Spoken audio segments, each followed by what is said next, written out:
umwuka wera kugira ngo zibe muri mwebwe. Mwami wacu Yesu Kristo, twongeye gushimira kuri uyu mugoroba, twongeye gushimira yuko nyuma y'akababaro haba umunezero, twongeye gushimira yuko nyuma y'umwijima hajya haba umucyo, twongeye gushimira yuko nyuma y'intege nkeya hajya habaho imbaraga, twongeye gushimira yuko nyuma yo gucika intege abantu bagira imbaraga n'ibyiringiro bishya bakagendera mu bushake bwawe. Byari byoroshye munsi w'urupfu rwawe Yesu Kristo yuko isi yose yari ifite umwijima yihebye, byari kuba birangiriye aho. Byari byoroshye Mwami wacu Yesu Kristo y'ikuzimu gaherayo, amateka ari kuba yaranye ibyo wakoze byose. Ndetse niyo utereka intumwa ngo zibashe kugira imbaraga zo kuvuga ibyo zabonye, byari kuba ari ikibazo umunsi wa none. Ariko shimwe Mwami wacu Yesu Kristo kuko watsinze urupfu, kuko watsinze Satani ukazuka, kuko watsinze ikimwaro cyose ukiyereka intumwa ku mugaragaro n'abandi barenze intumwa. Shimwe Mwami wacu Yesu Kristo kuko ibyo wavuze n'ibyo wigishije waduhaye ubushobozi n'imbaraga zo kubyizera no gukomeza kubibwira abandi. Shimwe Mwami wacu Yesu Kristo kuko amateka y'uyu munsi itorero ryawe ryavutseho, ijambo ryawe ridukomeza kugira ngo twakomeza gutekereza kuvuka, abo dutekereza kwaguka no gukomera, kuko waduhaye imbaraga zo kujya naho tutakagiye, kuvuga n'ibyo tutakavuze, gukora ibyo tutagakoze. Oh haleluya! Mu mbaraga z'umwuka wera gukora ibirenze ibyo amaso yacu n'ubwenge bwacu butekereza n'amaso yacu yabonye. Mu izina rya Yesu Kristo, bikorere abana bawe bakwizera, bikorere abana baguteza amatwi, bikorere abato n'abakuru, bikorere itorero rya Kristo, kugira ngo nubwo haba intambara zo muri iyi si, ariko itorero ryawe ryo kuzanyeganyezwa n'uwo ari we wese, kuko hari imbaraga zatuma rikomeza. Icyubahiro kibi cyawe nitwubaka mu ijambo ryawe, twubakire ku rufatiro tubashe kuvuga ijambo ryawe, mu izina rya Kristo umwami wacu, amen. Zaburi 143 iratanga ubuhanuzi bw'imbaraga z'umwuka wera. Ndayisoma nitonze nawe yumve neza. Zaburi 123. Uwiteka, umva gusenga kwanjye, tegera ugutwi kwinginga kwanjye, unsubize kubw'umurava wawe no gukiranuka kwawe, kandi ntushyire umugaragu wawe mu rubanza, kuko ari ntawe mubaho uzatsindira mu maso yawe. Kuko umwanzi yagenjeje umutima wanjye, yakubise ubugingo bwanjye abutsinda hasi. Yantuje mu mwijima nk'abapfuye kera, nicyo gitumye umwuka wanjye ugwa isari muri jye, umutima wanjye ukumirirwa muri jye. Nibutse iminsi ya kera, nibwira ibyo wakoze byose.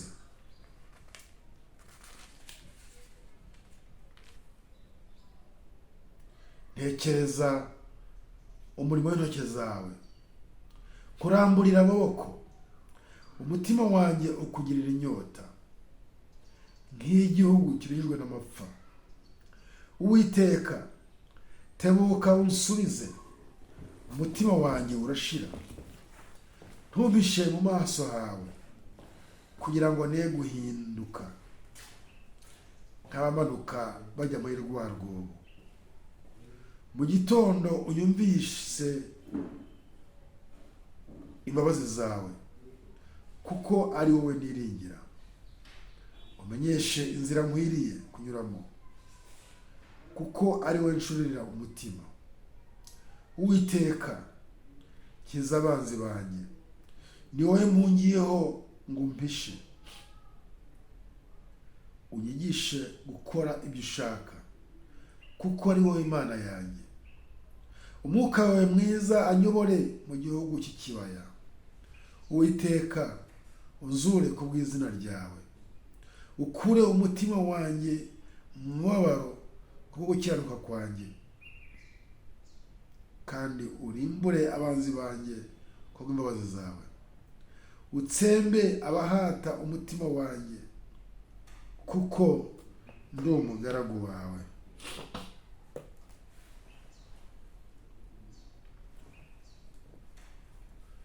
Hari ubundi wowe ufite imbaraga?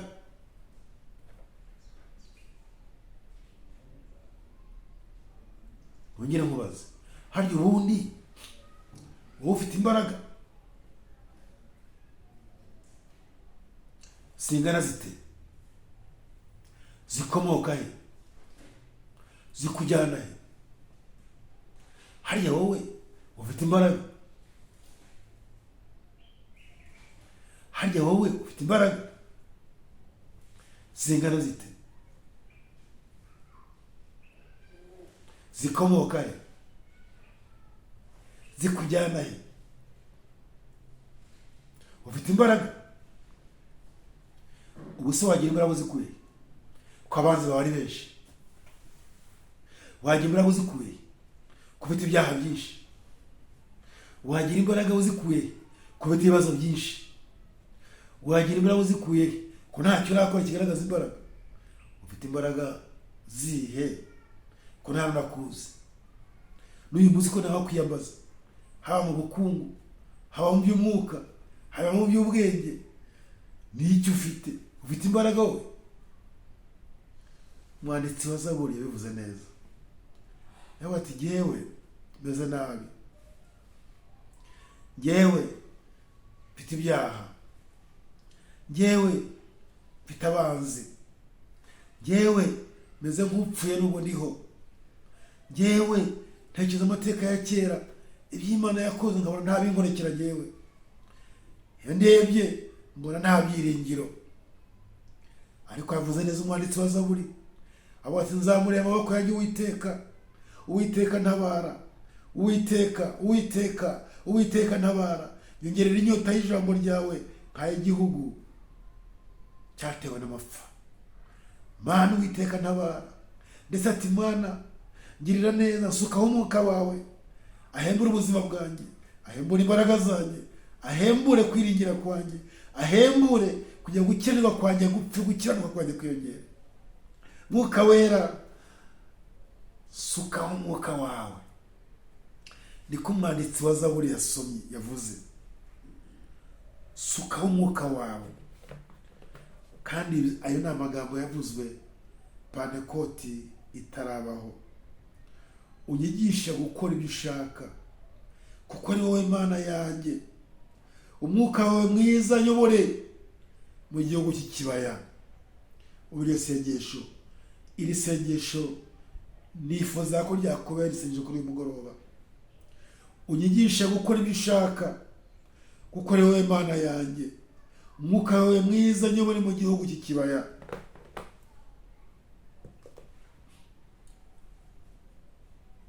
Kwizera ko wageze kure mu by'umwuka bibanziriza kugwa. Kwizera ko wakoze byinshi muri iyi si ukoreshejwe n'umwuka wera bibanziriza gukora ubusa, bibanziriza kudakora icyo Imana igushakaho.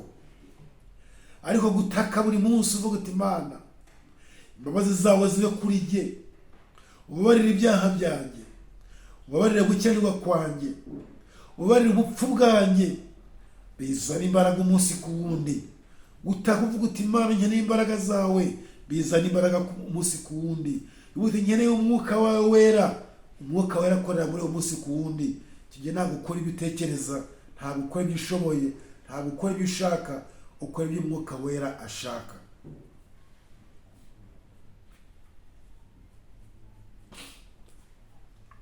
Muri COVID nta materaniro twagiraga, twateranaga mu ngo zacu. Umunsi umwe tuba dusenga, turangije amateraniro yo mu rugo y'umuryango, numva icyumweru gikurikiyeho, nubwo ko bitari byemewe ko umuntu yagenda, numva nkeneye gusura n'indi miryango nabo nkabasengera, ko abantu benshi igihe cya COVID bari bafite ikibazo. Hari abahuye n'ubukene, bari batunzwe no gushakisha, hari abahuye n'uburwayi barwara covid koko, covid-19. hari abanezezwa no guhana bagenzi babo birabura. hari abanezezwa n'amateraniro atandukanye birabura. buriya umuntu wamenyereye amateraniro agahura n'abandi akumva ijambo ry'Imana akaririmba cyangwa akaririmbirwa, akabyina igisirimba ahandi cyangwa akaririmba za korasi, iyo umubwiye ngo nicare mu rugo gusa, mu by'ukuri ntaho bitandukanye no gupfa. aba yumva apfa umunsi ku wundi, kandi nta cyasimbura ibyo ngibyo mu buzima, kuko ibyo binezeza umutima w'umuntu, bituma umuntu yumva icyo Imana imushakaho. kumenya iryo banga bituma afata icyemezo cyo kujya asura umuryango umwe, nkagenda nkabasengera, nkavugana nabo ndetse nkasengana nabo, ndetse ikindi gihe tugasangira igaburo ryera. umunsi umwe ngira impamvu ituma ntahaba, mbwira abo dukorana nabo nti rero nzaba ntari kiriya cyumweru, ubwo tutari twahabwa uburenganzira na leta, ariko ibyo tugomba gukora duhabwa umwuka yadusunitse kubikora ku nyungu y'igihugu cyacu no ku nyungu z'abizera Uwiteka umwami wacu. hanyuma aho twari twavuze guhurira, bagenzi banjye dukorana, umunsi ugeze bose ntibajyayo. hanyuma umwe wa mukristo twari twateguje ko tuza kumusura no kumuha igaburo ryera, arategereza arabura. mvuye mu rugendo aho nzagarukira, nza kubaza bene data, ese wa munsi byagenze bite? bati wa munsi rero ntabwo twagiyeyo. ese mwaburijwe n'iki? mwabuze umwanya? toya, twigiriye ubwoba. ubwo se badufunze intebe yo kudusura utanahari, twagize ubwoba dutinya kujyayo. igihe cyose turi mu mubiri, igihe cyose tugendera mu mbaraga z'abandi, igihe cyose tugendera mu bitekerezo by'abandi, tugira ubwoba, turatentebuka, dusubira inyuma. nibyo duhamagarwa gukora, ntabwo dushobora kubikora ko twagendeye ku mbaraga z'abandi. uyu munsi nshaka kubwira igitandukanye. kugendera ku mbaraga z'abandi ni byiza, kwiga inama wakwiga inama ku bandi, ariko kugendera ku mbaraga z'abandi ntabwo bikwiriye mu gihe cya none. ku munsi wa Pentekote ntabwo tubona umuntu agendera ku mbaraga z'undi, tubona umuntu akora icyo Imana yashyize muri we, icyo Imana yamwigishije, ibanga Imana yamuhaye, imbaraga Imana yamuhaye, impano Imana yamuhaye. umunsi wa Pentekote tubona umuntu akora ibihwanye n'ibyo Umwuka yamuhaye, ntabwo akora ibihwanye n'ibyo yumvise ku bandi, ntabwo akora ibihwanye n'ibyo itorero ryamubwiye, ntabwo akora ibyo by'itorero ryakubwiye bihoraho, ariko ibyo Umwuka akubwiye ni ibizana agashya, kuba agashya mu murimo w'Imana, kuba agashya mu itorero ry'Imana, kuba agashya mu kwizera, kuba agashya mu kubona kure kurenza aho wabonaga, ukabona Imana ikingura imiryango, itanga imbaraga, iguha kubona bitabonaga, iguha gukora bitakoraga, atari ubyikoresheje. kandi ibyo biratubwira ngo biramba bibaho imyaka myinshi kurenza imyaka uzabaho. imyaka uzabaho irabaze, ariko ibyo ukora ukoreshejwe n'Imana biribabona iby'ubutwari bizabaho n'igihe uzaba udahari, byo bizabaho, bizakomeza, uko n'iby'Imana ihoraho ntabwo ari ibyawe. ibi rero nibyo umwanditsi wa Zaburi yasengaga, avuga ati umwuka wawe ambeho, umwuka wawe anyobore, ajyane nanjye no muri cya kibaya, ntahandi baza ko napfuye, ntahandi baza ko ntacyo nageraho, ntahandi baza ko ntacyo nakora, aho naho azajyane nanjye, azanzahure igihe nzaba nazahaye, azandwanirire igihe nzumva nenda gutsindwa, azanyereke igihe nzabona ntacyo muri imbere yanjye, azampe igihe nzumva ntafite icyo navuga, azankoreshe igihe nzumva ntazi icyo nakora. Mwami Yesu nashimwe, haleluya. igihe uzumva ko udafite icyo wakora, Umwuka wera azakore. igihe uzumva utazi icyo wavuga, Umwuka wera azakuvugishe. igihe uzumva utazi aho wajya, Umwuka wera azaguherekeza kujyane. Oh haleluya. nicyo umwanditsi wa Zaburi arimo asaba, nicyo umwanditsi wa Zaburi arimo yifuza, nicyo umwanditsi wa Zaburi yifuza ko cyasimbura gutekereza kwe, kwiheba kwe, kureba abanzi, kubona intambara, kubona indwara, kubona ibyaha, kubona gusubira inyuma, kubona gupfa. arasaba Imana, arasaba umwuka w'ubuzima, umwuka w'ubutsinzi, umwuka wo kunesha, umwuka watuma abona ibyo atigeze abona, umwuka watuma akora ibyo atigeze akora, umwuka watuma agenda kandi Imana ikamukoresha. uzamenya ko umwuka wera yagukoresheje, uzamenya ko imbaraga z'umwuka wera zakoreye muri wowe. Abantu bakubwira bati biriya wabishoboye ute, biriya wabigezeho ute, biriya wabitekereje ute, hariya wabigenje ute. Nawe uzababwira uti nanjye ntabyo nzi, ariko nzi ko Imana iri kumwe nanjye, yasezeranye ko izabana nanjye. Umwuka wera yangira inama, umwuka wera yakoze muri njyewe, ambwira icyo ngomba gukora. Umunsi wa Pentekote, umunsi wa 50 nyuma ya Pasika, iminsi 10 nyuma yo kuzamuka k'umwuka wera, usubira Yesu Kristo mu ijuru. Nyuma y'uwo munsi, iminsi 10 ishize, intumwa zisenga n'abandi bose bumvaga umwuka wera icyo Yesu yavuze uzamuka mu ijuru, avuga ati mugende i Yerusalemu murindire isezerano. Abagiye bagatuza bari mu bwoba, batazi ikizakurikiraho, batazi icyo bakora, batazi aho bajya, batazi uko bizagenda. Umwuka wera aje, watumye bamanuka muri etaje, bamanuka bajya gukora ibyo bagombye gukora. Tubona umurimo w'Imana utangira. Petero utari umuntu usanzwe ubwiriza mu biterane, uwo munsi yarabwirije. Petero ubazwaga ibibazo agatinda gusubiza, agasubiza ahubutse, uwo munsi yasubije ibibazo n'umunsi tukigenderaho.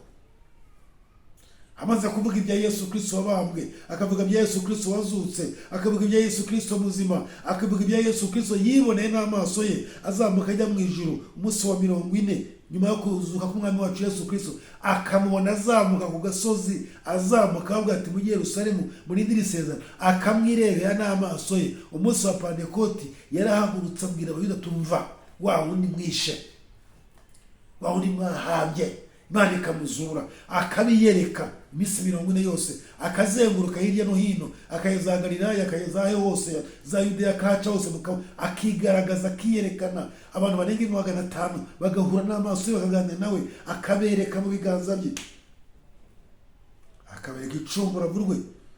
Uwo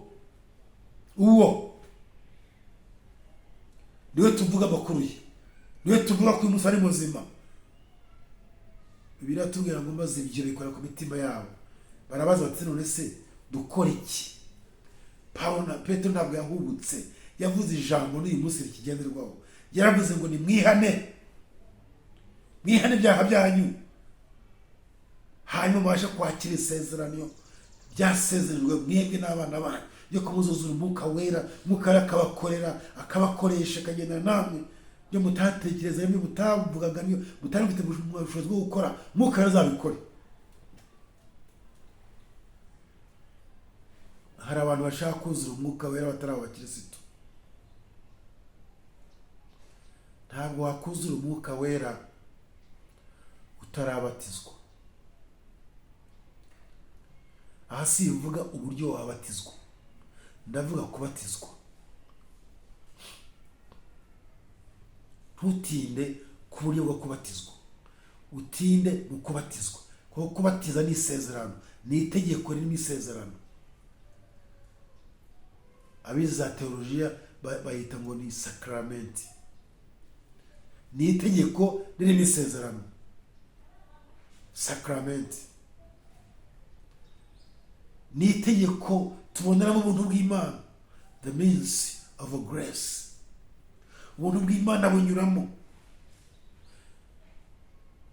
Ntuzifuze kuzura umwuka wera utarabatizwa, utarahagarara mu isezerano. Ntuzifuze kuzura umwuka wera utaraba umukristo, utarihana ibyaha byawe, utari wakizwa, utari wagera ku musaraba. Kuko aho ngaho ku musaraba iyo twahageze duhabwa amazina mashya, duhindurirwa amateka. Iyo twagezaho imbaraga zituma tuvuga, tugaragaza, tubaho uko twizeye n'ibyo Imana yadukoreye n'amasezerano tuhagazemo, aho niho imbaraga z'Uwiteka zikorera. Ntabwo imbaraga niwifuza kwakira imbaraga z'umwuka wera utarabatizwa, ukifuza kwakira imbaraga z'umwuka wera utaraba umukirisitu, bazakwita umuhanuzi, ariko uzaba uri umuhanuzi w'ibinyoma. Ushobora no gukora ibitangaza, ariko ibitangaza by'abazimu n'imyuka mibi udafite abantu bazi ubwenge, bazi ijambo ry'Imana kugira ngo bakubwire ngo Bibiliya avuga ngo imyuka yose ntabwo yaturutse ku Uwiteka, ahubwo maze munayirondore, kuko Yohana yabivuze mu rwandiko rwa mbere. Murondore iyo myuka mu gice cya 4. Utazi, utari muri urwo rwego, nta nubwo wamenya ko umuntu urimo hanura, nta nubwo wamenya ko umuntu urimo gukora ibitangaza, nta nubwo wamenya ko umuntu urimo wigisha, akoreshwa n'abarangi, akoreshwa na nyabingi. Ntushobora kubimenya keretse uri muri wa mwuka ushobora kumenya ibyo. Ariko hari abantu basimbutse umubatizo, basimbuka ko abakristo bajya mu rwego rwo kuzura umwuka wera. Ndashaka kubwira ko ntabwo uzabamenya, ariko ntabwo buzura umwuka wera, buzura imyuka mibi, bagakoreshwa mu izina ry'umwuka wera. Abatazi bakibeshya bakavuga ngo bafite abahanuzi, ariko barapfuye mu mwuka, bayobowe n'abapfuye, n'abiherezo ryabo ari urupfu. Kuzura umwuka wera bifite aho bikomoka. Ijambo ry'Imana ritubwira neza ko byose bikomoka kuri Yesu Kristo. Reka dusome ijambo ry'Imana mu Efeso igice cya 1 umurongo wa 13 n'uwa 14. Efeso igice cya 1 umurongo wa 13 n'umurongo wa 14. Wumve ibyo ndimo nkubwira bijyanye n'isezerano Uwiteka yadusezeranije. Umurongo wa 13 n'uwa 14, Bibiliya iravuga ngo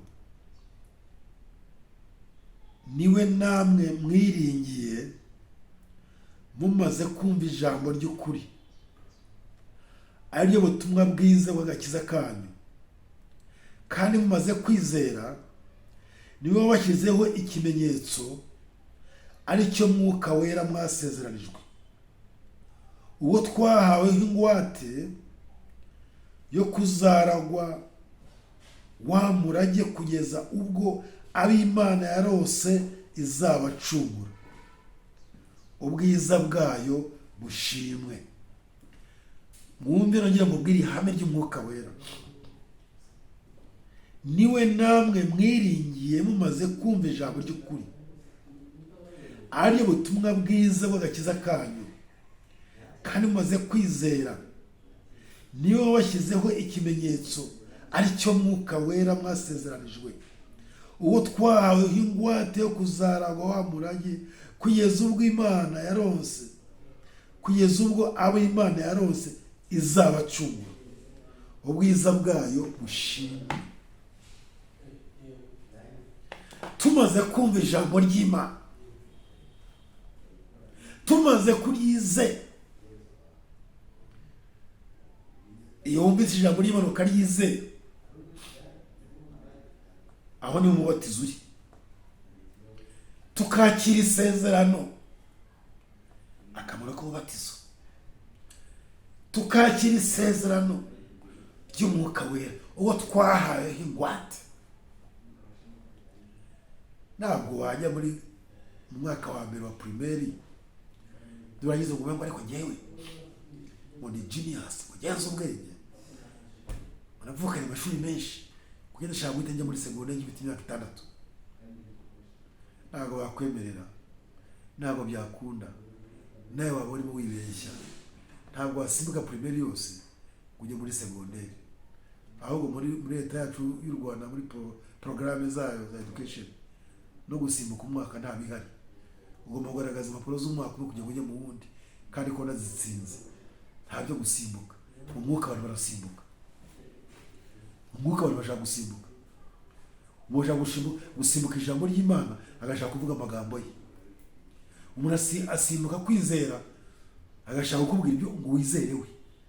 Abantu basimbuka umwuka wera ukorera muri twebwe, bagashaka imyuka mibi bazayimura bagakora muri twebwe.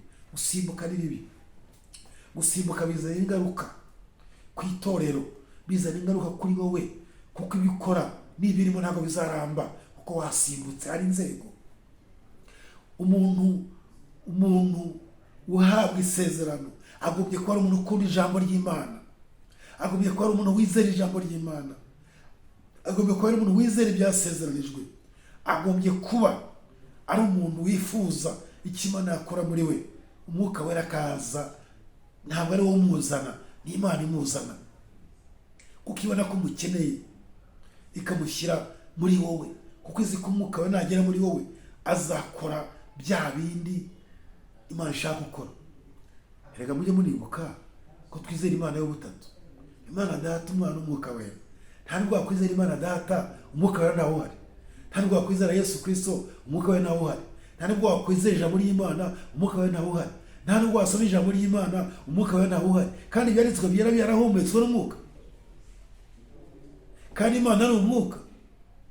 Ntunarindire yuko hari igihe runaka uzavuga ngo uyu munsi nuzuye umwuka wera, maze kwizera Yesu Kristo umwaka umwe, maze kwizera Imana nyuma y'imyaka 3 iciyeho. Nta bihari ibyo ngibyo. Nta muntu wizera Imana ngo umwuka wera asigaye, kuko umwuka wera ni ukwizeza Imana, umwuka wera ni ugukoresha ijambo ry'Imana, umwuka wera ni ukwizeza Kristo, umwuka wera ni ugukoresha. Ibyo wabisimbutse uba wasimbutse inzego, ingaruka zawe uzapfa, uzarimbuka. Ibyo urimo ukora bizarangira nawe ejo, kandi nawe ufasha bizarangira ejo. Ariko yari imbaraga z'umwuka wera bati ku ijambo ry'Imana ni iby'Imana kandi bizaramba, kuko umwuka twamuhaye ingwate kugira ngo uwo nguwo adufashe ibihe byose. Mbega muri make, iyo ugiye muri banki ugashaka inguzanyo, barakubwira ngo uzane ingwate izahagarara mu aya mafaranga tuguhaye, nuramuka kuyishyura, unaniwe kuyishyura, iyi ngwate niyo tuzagurisha ikishyura. Twahaweho umwuka w'ingwate.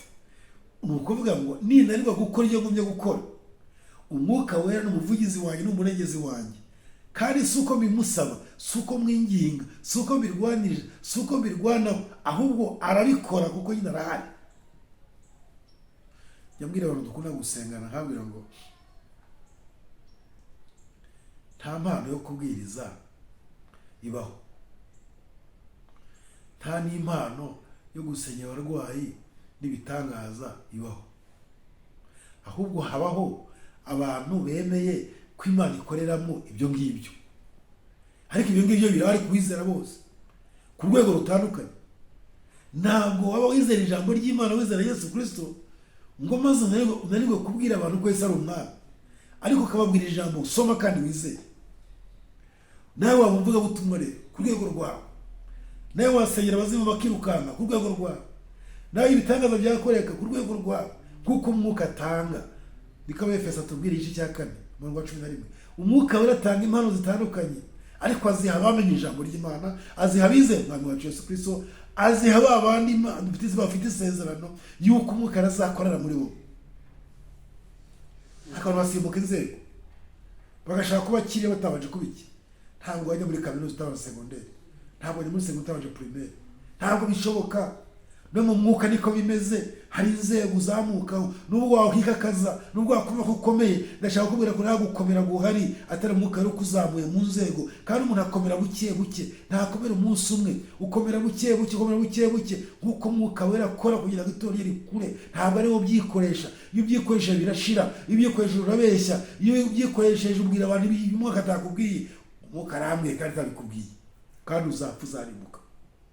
Ako twagabizeye Umwami wacu Yesu Kristo, haleluya. Ibyo yatubwiye azabisohoza, aho yatubwiye kujya tuzagerayo, ibyo yatubwiye gukora tuzabikora, n'ibirenze ibyo dutekereza. Ku ijambo ry'Imana kutubwira yabivuze muri Yeremiya 33:3 yuko nibyo tutari twabona dusabe, ariko nibyo tutari twatekereza ko bibaho bizaba mu izina ry'Umwami wacu Yesu Kristo. Uko ni Imana ibikora, ni Yesu ubikora, ntabwo ari twebwe. Mu mbaraga z'umwuka wera yaduhaye ni ubikora. Yesu twigaragariza mu buryo bw'umwuka wera, ni ubikora. Ntabwo ngo tubikora iyo twiteguye, iyo twumvise, iyo twumviye, iyo dukunze ijambo ry'Imana, iyo tugandutse. Umwuka wera avuga ati gusengera abarwayi ukajya kubasengera, ntabwo ari wowe ukiza, ni Yesu ukiza. Ariko ashaka, Yesu ashaka abantu bumva umutima wo gusengera abarwayi, hanyuma bagenda Yesu agakiza. Akoresha abantu ko ni isezerano yuko azabana natwe, yuko azagenda natwe, yuko azadukoresha. Ariko si wowe ukora, hakora Yesu. N'undi wese yakora. N'ubu udatekereza ko hari n'abandi bagiye batekereza ko ari itorero runaka, hari umukozi w'Imana runaka. Uwo nuko yagize, nabyita iki mu Kinyarwanda, simbi, yagize disipurine y'ukumvira icyo umwuka wera amubwira, amukoresha icyo yamusezerana arabikora. Wowe ntabwo uri gutanga umwanya umwuka yakubwira ukumva ko utabishobora, ukumva ko utabikora, ariko umwuka yakubwiye ngo ugende hano ntugende. Ariko ashaka kukubwira ngo nugenda ukaba wizeye umwami wacu Yesu Kristo, umwuka yakubwira ngo jya gusenyera abarwayi, ugasenyera abarwayi 5, uzanshaka uzambwire ngo nasengeye abantu 5 bose nta n'umwe wakize. Nzakubwira ngo nuko utafite amaso yo kureba. Bashobora kuba barakize mu buryo utabonye wowe, ariko byanze bikuze kuko si wowe ukiza, ariko Yesu akugira igikoresho, Yesu akikorera. Yesu agomba gukiza rero, ariko nta kiza kuko ushaka, nta kiza kuko utekereza, ariko akoresha wowe, ubwenge bwawe, inama zawe, imbaraga zawe, amagambo yawe. Usoma ijambo ry'Imana ukayakoresha, Imana igakiza ikoresha ijambo ryayo. Haleluya toro ry'Imana. Uyu munsi wa Pentekoti, umwuka wera muri cy'itorero, akira imbaraga z'umwuka wera, mu izina ry'Umwami wacu Yesu Kristo. Ariko wirinde gusimbuka inzego, tushaka kujya muri kaminuza kandi ukiri muri primaire. Umwuka afite uko arera abana be kuko ijambo ry'Imana ryatubwiye. Pawulo yabyanditse neza yandikira Abefeso, arababwira tumva kwa wundi twizeye, tumaze gusoma ijambo rye, tumaze kumva ijambo rye, tukamwizera, akaduha imbaraga z'umwuka we, uwo turishimye muri we kandi turavuga inkuru ze.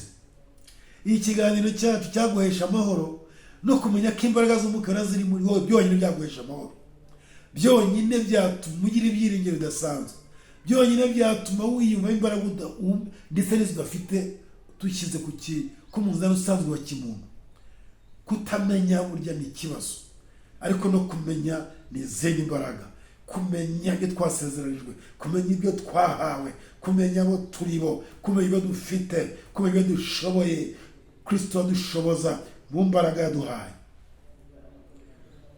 Wabipimira hehe?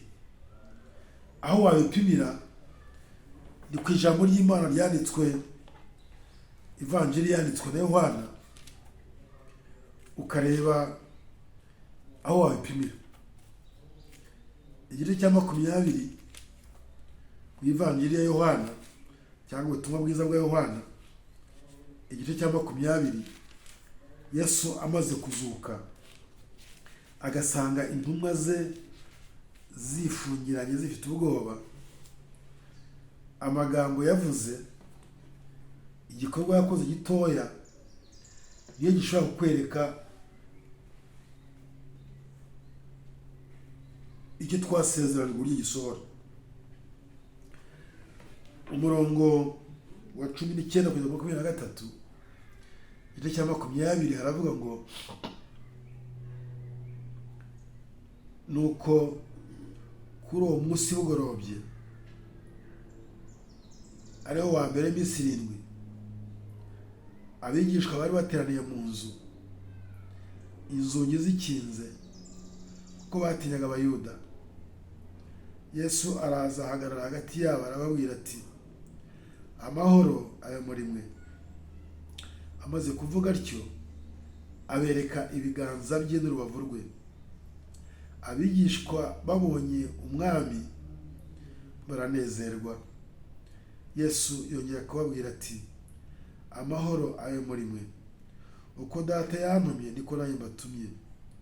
Amaze kuvuga atyo abahumekeraho ati nimwakire umwuka wera. Abahumekeraho ati nimwakire umwuka wera. Ariko ushatse gukoresha kino gice, wabanza ukumva za nzego nakubwiye. Niki Yesu yahereyeho kugira ngo abahumekeraho umwuka wera? Reka dusubiremo ayo magambo. Nuko kuri uwo munsi bugorobye, ariho wa mbere iminsi 7, abigishwa bari bateraniye mu nzu, inzugi zikinze kuko batinyaga Abayuda. Yesu araza ahagarara hagati yabo, arababwira ati amahoro abe muri mwe. Amaze kuvuga atyo abereka ibiganza bye n'urubavu rwe. Abigishwa babonye umwami baranezerwa. Yesu yongera kubabwira ati amahoro abe muri mwe. Uko Data yantumye niko nanjye mbatumye. 12, amaze kuvuga atyo abahumekeraho ati nimwakire umwuka wera. Babara gatoya wumve izi intambwe ya mbere nuko intumwa nyuma yo gupfa kwa Yesu no guhambwa kwe zikingiranye mu nzu, inzugi n'amadirishya byose bikinze. Ku iyihe mpamvu? Batinyaga Abayuda. Ndashaka kubwira ko aho Yesu atari, inzugi ziba zikinze. Aho Yesu atari, haba hari ubwoba. Aho Yesu atari, haba hari urupfu. Aho Yesu atari, haba hari umwijima. Aho Yesu atari, nta mbaraga ziba zihari. Aho Yesu atari, habaho kwihisha. Ntushake kumbwira ngo wakuzura umwuka wera ahatari Yesu. Ntibishoboka, kuko aho uyu muntu ari ushaka ko yuzura umwuka wera ni ahantu umwuka atamukoresha ngo bikunde. Hari intambwe ya mbere igombye kumenya yuko umuntu udafite Yesu aba mu bwihisho. Umuntu udafite Yesu aba afite ubwoba. Umuntu udafite Yesu aba afite kwiheba. Umuntu udafite Yesu aba areba abantu n'abamuruta n'abazamwica. Umuntu udafite Yesu nta byiringiro afite. Umuntu udafite Yesu akoresha imbaraga afite n'amafaranga afite. Umuntu udafite Yesu agira ubwoba ndetse n'umuhemu kuko akora ibintu yirwanirira. Umuntu udafite Yesu abaho mu buryo bw'umwijima, ntashobora kujya ahagaragara. Ibyo akora byose ni byo mwijima. Umuntu udafite Yesu aba ameze nk'intumwa zikingiranye mu nzu, kandi bafite ubwoba, kandi bakinze inzugi n'amadirishya, kandi bafite ubwoba batinya. Ariko hari intambwe ya kabiri. Yesu tuvuga ni Imana yabaye hamwe nabo, ntabamubwiye aho bari. Ubwe yagombaga kumenya aho bari kuko ari mu mwuka, yazutse. Yagombaga kumenya aho bari. Yesu azi aho uri, Yesu azi aho turi, Yesu aho tuva n'aho tujya arahazi. Nta banga ari ku mutima Yesu atazi. Yesu atuzi twese, atuzi wese. Yesu aratuzi. Icyo dukorera ni iki? Kuko azi aho turi, muri uwo mwijima, muri uwo kwiheba, muri uwo kwirwanirira, muri uwo kutamenya icyerekezo, muri uwo kubura amahoro. Arabizi icyo dukeneye. Iyo adusanze binyuze mu ijambo rye, aratubwira ngo ndashaka gusimbura ibyabicaga, ndashaka gusimbura ibyabimaga amahoro, ndashaka gusimbura ibyabuzaga ibyiringiro, ndashaka gusimbura ibyabateraga ubwoba, mbaha amahoro. Yesu iyo tumwizeye tukamumenya, twakira amahoro akomoka muri we. Akira amahoro kuri uyu mugoroba mu izina rya Yesu Kristo. Akira amahoro ya Yesu Kristo mu izina kuri uyu mugoroba mu mbaraga z'umwuka wera. Akira amahoro akomoka mu kwizera umwami wacu Yesu Kristo. Kandi kwizera umwami wacu Yesu Kristo gute? Bibiliya yatubwiye ngo yiyereka intumwa. Yiyereka gute? Igihe cyatuma aho biratubwira ngo afata ibiganza bye abereka ya macumu, abereka ya misumari ku musaraba. Afata urubavu rwe abereka ya macumu, rya cumu bamuteye arabibereka. Hano haratubwira ngo babonye Yesu amaze kubifuriza amahoro. Byagenze bite? Umurongo tumaze gusoma guhera kwa 19, amaze kuvuga atyo abereka ibiganza bye n'urubavu rwe. Niko yabikoze igihe cya Tomaso. Abigishwa babonye umwami baranezerwa. Arangije bamaze kunezerwa kuko babonye Yesu muzima, babonye Yesu wazutse, babonye Yesu wakiraga intege kubwe, kuko babonye apfa. Buzura imbaraga z'ibyiringiro. Aho ngaho muri byiringiro Yesu ngabahumekeraho umwuka. Nta mwuka wera ku bantu bagira ibyiringiro muri Yesu. Nta mwuka utavuga Yesu kwari. Nta mwuka utabohora. Nta mwuka utavuga iby'umunsi n'ibizaza. Kwereka ibya Yesu niko biteye. Twirinde ubuyobe bene data. Twirinde ubuyobe bwo gusimbuka inzego. Umwuka wera afite uko akorera muri twe. Ariko habanza kumenya umunezero muri Yesu Kristo. Habanza kuba umwijima. Habanza kuyana ibyaha byacu. Habanza kumenya aho dukirira. Habanza kumenya amabanga. Habanza uburyohe. Habanza umudendezo. Habanza kukubohoka. Habanza kumva woroshye. utakiremereye, utagifite ubwoba, utakihebye, utakireba abanzi bawe, utareba kireba baguhemukiye, utareba kireba biriya na biriya, utakireba ibyaha byawe, wibona muri Yesu, aho twamuboneye umudendezo. Niwo Martin Luther niwe wanditse mu mudendezo wa Kristo, umudendezo wa Kristo, uko tubohoka mu mwami wacu Yesu Kristo. Iyo umaze kwambara ibyo, yamaze kunezwa nabyo, Bibiliya tubwira ngo Yesu ahumekera umwuka wera kuri bo, buzura umwuka wera, babona imbaraga z'umwuka wera. Twemere kuri uyu mugoroba tumenye Yesu Kristo wabambwe, tumenye Yesu Kristo wazutse, tumenye Yesu Kristo umwami wacu. Uwo niyo imbaraga zacu, uwo niyo agakiza kacu, uwo niyo ibyishimo byacu, uwo niyo amahoro yacu. Intumwa zibonye mu rubavu, intumwa zibonye mu biganza, zuzura umunezero, ziranezerwa. Muri uwo munezero umwuka wera abona aho ajya, umwuka wera ajya ahamaze kumera gutyo kugira ngo abashe gukoresha. Umwuka wera ntaberaho n'izo ntambwe nazo ni umwuka wera uzikora, ariko umusaruro uzazivamo, imbaraga z'umwuka wera zigaragara kurenza, kuko umwuka wera kuvugisha, umwuka wera gukoresha, umwuka wera kujyana, umwuka wera kubwira, umwuka wera kwereka, umwuka wera. Oh haleluya, toro rya Yesu Kristo, toro rya Yesu Kristo. Hari umuntu wavuze ngo ariko ko Kristo bahinduka umunsi kundi basubira inyuma, ndetse bagahindukira ayandi madini. Ndashaka kubwira ngo wowe komera ku gakiza, wowe komera umwami wacu Yesu Kristo. Umwuka wera gukoreshe, umwuka wera kujyane, akuririmbishe, akuvugisha ubutumwa, aguyobore gusenya abarwayi, akuyobore, agukoreshe. Itoro rya Kristo ntawe uzariyeganyeza. Yesu icyo yavuze mu mbaraga z'umwuka azagenda natwe, azabana natwe, yaragisohoje, azagisohoza. N'ubundi muvugana nawe, hari amasezerano duhagazemo, hari ibyo tuvuga kubera ko turi mu masezerano, hari ibyo dukora kubera amasezerano. Akiri isezerano kuri mugoroba, akiri imbaraga z'uburyo bwose kuko Imana yabisezeranije, impano zitandukanye ku itoro rya Kristo ryubakwe. Akiri izo mbaraga, akiri iryo sezerano. Umaze kubohoka, umaze kwizera umwami wacu Yesu Kristo, umaze gukura mu rwego, tera intambwe, umwami wacu Yesu Kristo gukoreshe, umwami wacu Yesu Kristo kujyana.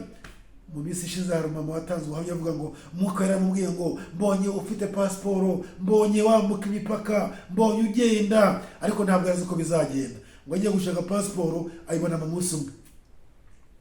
Batuzoze gufata pasiporo yawe ejo bundi, agiye arayibona, ahita yabonye ubutumire bwo kujya muri Tanzania mu biterane. Avuye niwe yatubwiraga ati ntabwo nari nzi n'umunsi n'umwe n'ubwambe nambutse umupaka njya mu kindi gihugu, ariko umwuka rero abimbwiye ntazi uko bizagenda, ariko muri ubutumire njya Tanzania ntabwo wanya mu Giswahili kandi n'umunyarwanda. Amagambo make Imana yampaye nayavaga n'ikinyarwanda, nkavuga ibyo Imana yankoreye. Umwuka ashaka gukoresha, umwuka ashaka kugenda, kandi uhereye aho ngaho iwanyu, Yudeya, Samariya, n'isi yose uzagenda uko ari amasezerano yacu. Akiri isezerano, komera mu gakiza. Akiri isezerano, komeza kumenya Imana ikubwira. Akiri isezerano, kuko umwuka w'isezerano atujyana aho twasezeranijwe. Mwami wacu Yesu Kristo, dushobora gusinzira, dushobora kubura imbaraga, dushobora kubura icyerekezo, dushobora kubura icyo dukora, dushobora kumva twaradindiye, dushobora kumva twarashize, dushobora kumva turi abanyabyaha, turi mu mwijima. Ariko uyu munsi hari isezerano ryo kubohoka, hari isezerano ryo gukira,